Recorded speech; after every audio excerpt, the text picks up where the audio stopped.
Добро вечер, вести во 18 часот, ова се настаните на денот. Кривична за поранешната членка на Судски совет Лорета Ѓоргиева. Земала патни трошоци, иако ќерка имала стан во Скопје. Велешанец 3 месеци ќе носи електронска алка на ногата. Падна првата пресуда за куќен затвор. Мицкоски и Филипче на нов Мегдан.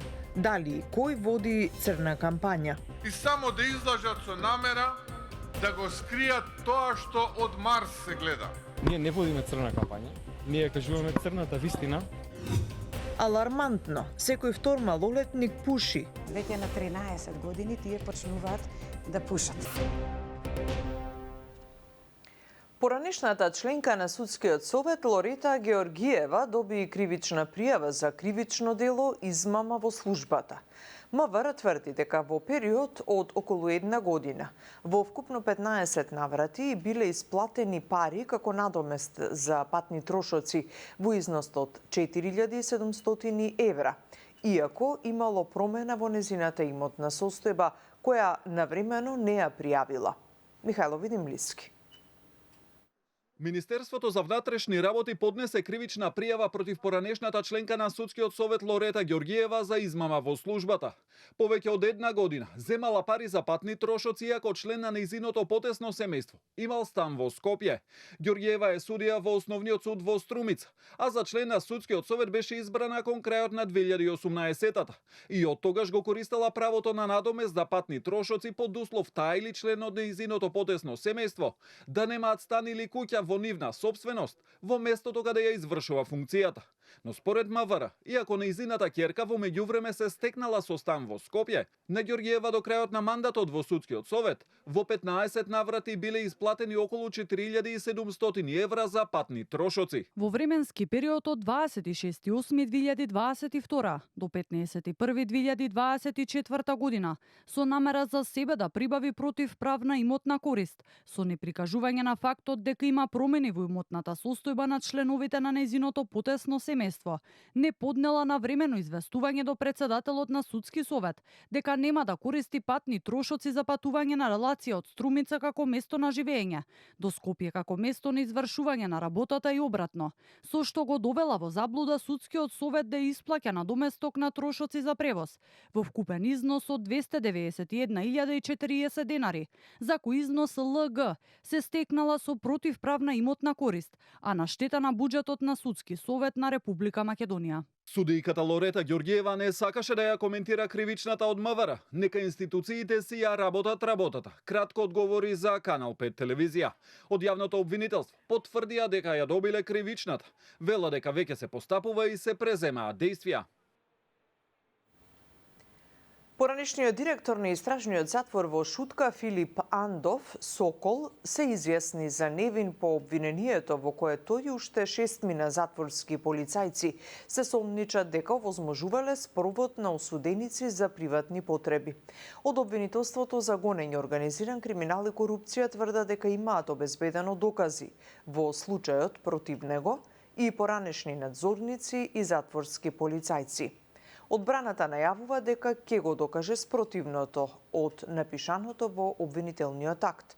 Според обвинителството, затворениците биле спроведувани до нивните домови и до други локации за приватни потреби, спротивно на постапката за спроведување вон затвор на лица лишени од слобода. Наредбите требале да гласат само за спровод до надлежни институции каде што би можеле истите да бидат однесени.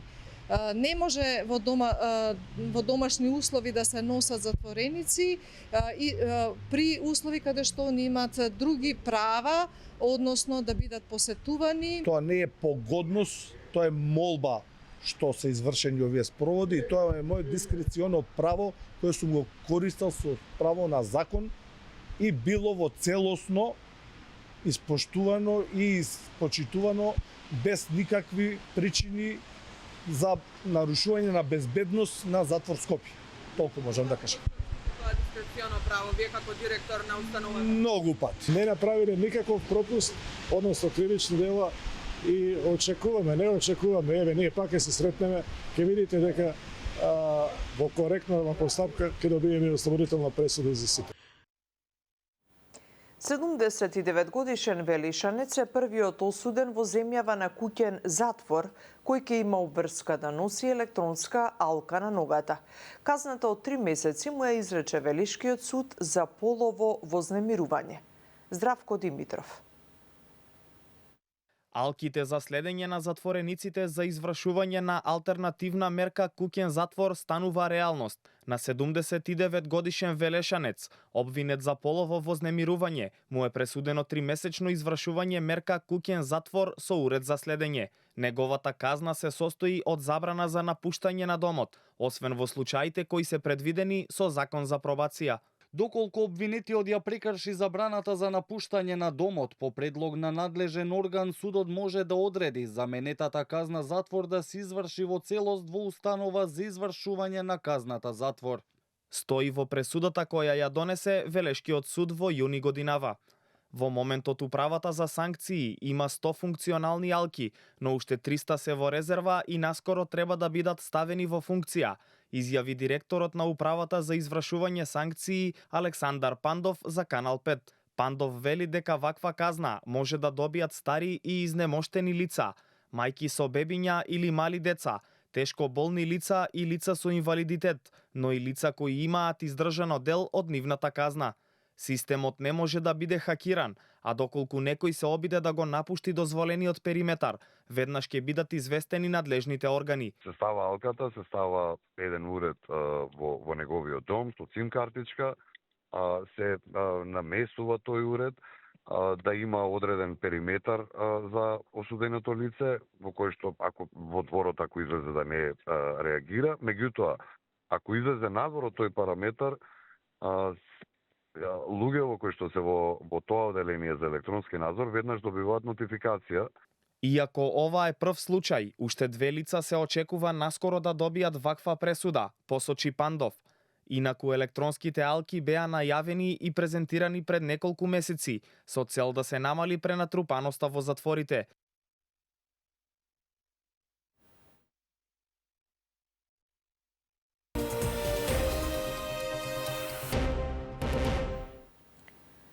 Председателката Гордана Силјановска-Давкова денеска се обрати на панел дискусијата насловена Безбедност и отпорност, традиционални и нови закани во рамки на 7-миот состанок на Европската политичка заедница, кој што се одржува во Копенхаген во Данска. Истовремено таа посочи дека европскиот континент не е безбеден, се додека земјите од Западен Балкан се надвор од Унијата и додаде дека евроинтеграцијата на регионот мора да се заснова исклучиво на копенхагенските критериуми, информираат од кабинетот на председателката. Цинизам и хипокризија е да повикувате на отпорност или на јакнење на отпорноста заради сигурноста, но не само во случајов на сигурноста на Западниот Балкан, туку на европската сигурност. За среќа, председавачот со панелот со исто име или копредседавачот на панелот, господинот Макрон, на крајот своите заклучоци ги заврши со констатацијата дека ги примил повиците од Западен Балкан, ги разбрал исто така и дека има намера да учествува во нивното разрешување час поскоро. Финска ја охрабрува Македонија да ги донесе уставните измени и се надева дека по нив нема да има нови билатерални пречки. Ова е пораката што во Скопје испрати финскиот министер за европски прашања по средбата со македонскиот колега Муртезан. Ја поттикнуваме Северна Македонија да ги усвои уставните измени кои што беа договорени и тоа беше тема на денешните дискусии. Ги повикуваме Македонија и сите земји од Западен Балкан да го искористат овој момент и се надевам дека нема да гледаме премногу билатерални прашања кои што ќе го попречат процесот на проширување во иднина. Сите земји си имаат историја, сите може да најдеме 100 проблеми и сега во земјите членки на Европската Унија, така што се надевам дека ова ќе се реши на позитивен начин и дека ќе може да продолжиме понатаму. Со почетокот на новата година се очекува да има конкретни чекори во надминување на спорот со соседна Бугарија. Мислам дека во моментот, бидејќи се наоѓаме во изборна кампања, све што да кажеме може да се стави во одреден контекст и да го наруши, односно да го наштети процесот. Тоа што е битно и што е главната порака на ваквите изјави е дека кај премиерот и кај владата постои сериозна одлучност и заинтересираност после изборите да се направат конкретни чекори за надминување на овој проблем. До крајот на мандатот сите јавни услуги да бидат достапни онлайн, најави премиерот Мицкоски на денешниот дигитален самит на Западен Балкан 2025. Според него целта е Македонија да стане центар на дигитални трансформации во регионот, која привлекува инвеститори и ќе задржува таленти. Маја Стојановска има повеќе. Целосен дигитален идентитет за граѓаните и целосно достапни онлайн јавни услуги до крајот на мандатот, најави премиерот Христијан Мицкоски од Западно-Балканскиот дигитален самит 2025, кој се одржува во Скопје. На самитот, меѓу другото, беше презентирана апликацијата М-услуги, македонски дигитален паричник во кој ќе бидат опфатени сите лични документи и кој според најавите ќе овозможи брз пристап до јавните услуги преку мобилен телефон. Според Мицкоски на ваков начин ќе се намале бирократијата, а крајната цела Македонија да стане центар на дигитални иновации и земја која ќе привлекува инвеститори. Со гордост ја представивме апликацијата М-услуги. Таа е символ на новата ера, сите документи во еден дигитален паричник, безбедна размена на податоци, подсетник за рокови и обврски, целосна транспарентност и доверба. Ова е почеток на една дигитална револуција. Министерот за дигитална трансформација Стефан Андоновски истакна дека земјите од Западен Балкан работат и на заедничка декларација за побрза имплементација на иницијативата Роаминг како дома, дека се преземени повеќе заеднички чекори за намалување на цените на роаминг меѓу Европската Унија и Западен Балкан, потврди генералниот секретар на регионалниот совет за соработка Амер Капетановиќ. Да ги намалиме трошоците за дата, трошоците за телефонски разговори и СМС пораки на граѓаните од Западниот Балкан низ цела Европа, исто онака како што успеа оваа иницијатива да го направи тука на Балканот. Сад могу да изванично кажем да идемо ка томе да се успостави Roam like at home, односно нулта тарифа роуминга са Европском унијом, што е велики искорак, ако хочете, и у фазнoj интеграцiji у единствено тржиште Европске унije. Предизвиците од новото време, дигитализацијата, сајбербезбедноста и вештачката интелигенција се дел од темите на дигиталниот самит на Западен Балкан 2025, кој во Скопје собра повеќе од 800 учесници, меѓу кои високи владини представници, домашни и странски експерти од областа, компании, академски институции и меѓународни партнери од Западен Балкан и Европската Унија.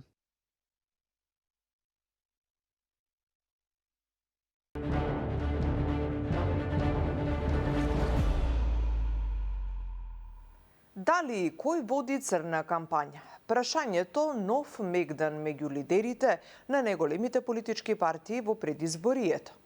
Премиерот Мицкоски го обвини СДСМ за безидејност и за негативна кампања. Лидерот на СДСМ Филипче возвраќа дека тие само ја кажувале, како што вели, црната вистина. За ова Ивана Стојановска. Со обвинување за тоа кој води црна кампања, кој се занимава со ниски страсти, напади и конструкции, течат предизборните карвани на двете најголеми партии, ВМРО ДПМН и СДСМ.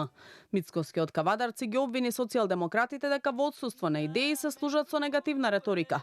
Филипче пак возвраќа дека ВМРО ДПМН се тие кои водат црна кампања, бидејќи не исполниле ниту едно ветување дадено пред граѓаните. Вториот ден од кампањата на телевизија пуштија негативни спотови, најголемиот дел сечени, извадени од контекст реченици, само да направат некакво сметање во дискурсот и само да излажат со намера да го скријат тоа што од Марс се гледа.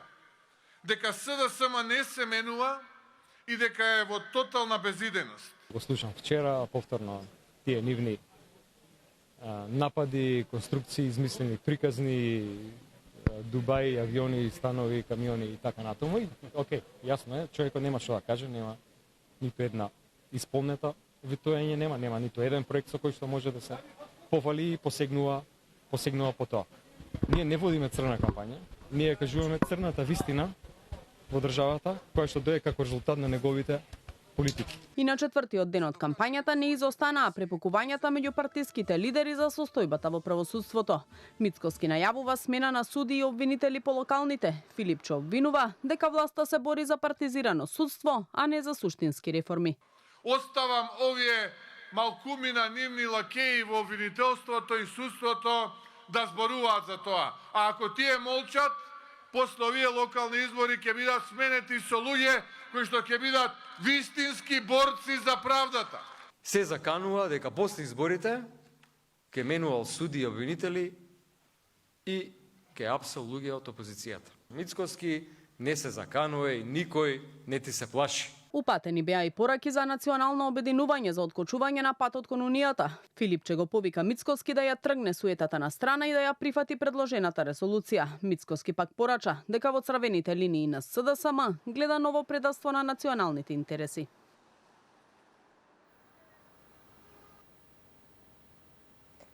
Ке добијат ли скопјани конечно луна парк и места за забава и игра за најмладите? Претендентите за прв човек на Скопје ветуваат дека градот повторно ќе го направат забавно место за живење. Дејан Драјковски. Неколку генерации пораснаа без него, дали барем оние кои доаѓаат ќе го добијат луна паркот, крај на децениското чекање на оваа градска адреналинска авантура, а која добија довербата од граѓаните, ветуваат и Ѓорѓиевски и Шукова. И двајцата се на иста линија, Скопје изобилува со запуштени содржини, а најавуваат и нови со кои метрополата ќе излезе од сивилото и монотонијата. Кандидатот на ВМРО ДПМН за град Скопје вели, покрај парковите ќе заживее и звукот на градот и ноќниот живот преку разни содржини, а Луна паркот еден од приоритетите бидејќи барем децата кои сега растат да можат да уживаат. До јуни 2027 година јас одговорно тврдам дека Скопјани ќе добијат нов Луна парк. Тие 6 реквизити кои што се тука ќе ги доплатиме како град бидејќи не се доплатени, но и дополнително ќе набавиме нови реквизити за да овозможиме еден современ, ултрасовремен, модерен луна парк како што нашите деца заслужуваат, а го има во европски развиените метрополи. Кандидатката на СДСМ, која ги представи своите топ 20 проекти, за кои вели дека се срцето на нејзината програма, посочи дека Скопје под нејзина палка ќе заживее во град каде младите лесно ќе можат да најдат забава, нешта кои би биле дополнителен мотив да се одвратат од преселба. И на нејзиниот репертоар е Луна паркот, но како дел од модерен комплекс кој би опфаќал зоолошката градина, но и аквариум. Решение кое што ќе им понуди на најмладите нов Луна парк, но секако и со нова содржина и аквапарк. И секако планираме и нови содржини во зоолошката градина, односно нови живеалишта, по примерот на тоа што беше направено пред неколку години, и мислиме дека тоа како еден соопфатен мултифункционален центар за најмладите, дека ќе донесе нова радост за децата. И двајцата говореа за аквапарк во Скопје. Ѓорѓиевски вели дека по разговорите со актуелниот директор на комплексот се надева дека веќе на пролет ќе може да се врати во функција. Шукова пак посочи дека ќе го реактивира проектот кој го правеа светски познати италијански дизајнери, со што Скопје, како што беше најавувано пред неколку години, би добил најубав аквапарк во регионот.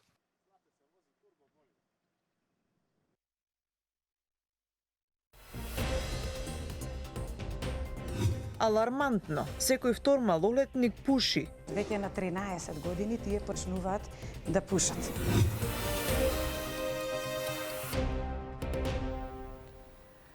Граѓаните од иницијативата Стоп за Вардариште со 3-часовна блокада на мостот Близнаци, кој ги поврзува населбите Аеродром и Газибаба, го изразија своето незадоволство од како што велат игнорантскиот однос на надлежните институции на нивните барања за долготрајно решавање на проблемот со дивата депонија Вардариште. Велат доколку надлежните останат глуви на нивните барања и во следниот период ќе ги интензивираат протестите, а не ја исклучуваат ниту можноста за блокади пред општинските згради на Аеродром и Газибаба. Тоа што е кажано во 2021 да го оствари сега, одма и веднаш. И нема остапки од тоа. Како ние што не остапуваме од тоа, од тука, 30 дена, така и он нема остапки од тоа. Нема оправдување за ова. Врз основа на нивното однесување ние ќе се однесуваме. Нема друга методологија. Сакаат така, така ќе играме. Премал се работи се направени, очекуваме многу повеќе. Значи само козметички некои работи се направени од Вардариште, од едната страна, од другата страна каде што е поголем проблем, таму навистина ништо не е направено. Имаме некои ветувања што ќе биде понатаму, но природно не веруваме на ветување.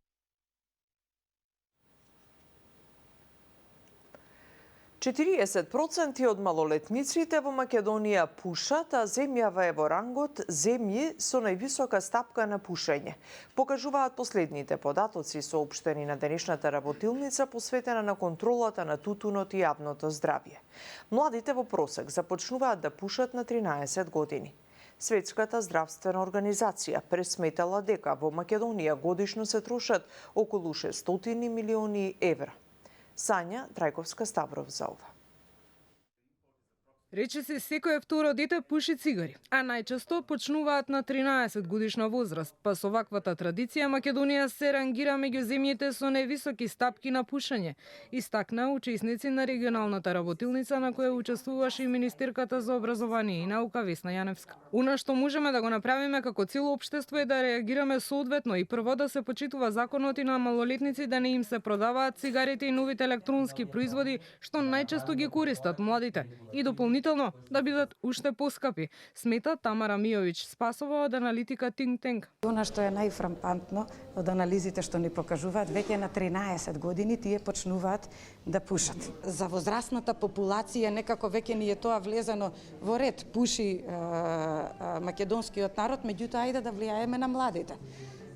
Да бидеме позитивен пример, тие да не почнуваат со овие лоши навики, а поготово па не да имаат представа дека новите производи што ни се нудат на пазарот, нели електронските, овие што се на загревање, дека се некоја безбедна варијанта која што нема да им пречи. А веќе имаме и нови студии кои што ни кажуваат дека и не се така безбедна варијанта. Со цел во иднина да се насочи младината на прав пат без алкохол, цигари и друга, мора да се работи на превенција, смета министерката Јаневска, која посочи дека воведувањето на изборниот предмет во 7 оделение Учам за моето здравје може да придонесе младите да почнат да практикуваат поздрави животни навики. Во 7 оделение оваа година е воведен изборен предмет Учам за моето здравје. Друго што направи оваа влада е дека во новите законски решенија, во новите закони кои ги донесовме за основно и средно образование, ги задолживме училиштата да спроведуваат програми за против дискриминација, против насилие, против малолетничка деликвенција, но секако и против злоупотреба на овие супстанци како што се тутунот, алкохолот и дрогата. Статистиката на млади и возрастни пушачи е слична. Млади 40%, возрастни 45%. Според последниот извештај на Институтот за јавно здравје, речиси половина од возрастното население се активни пушачи, а зголемувањето на цените на цигарите засега не резултира со драстично намалување на бројките. Според пресметките на Светската здравствена организација, македонците за цигари годишно трошат околу 600 милиони евра. Повестиве проследете изборната хроника, веднаш потоа и најновото издание на Само интервју. Ние се гледаме во вечерните вести. Пријатно!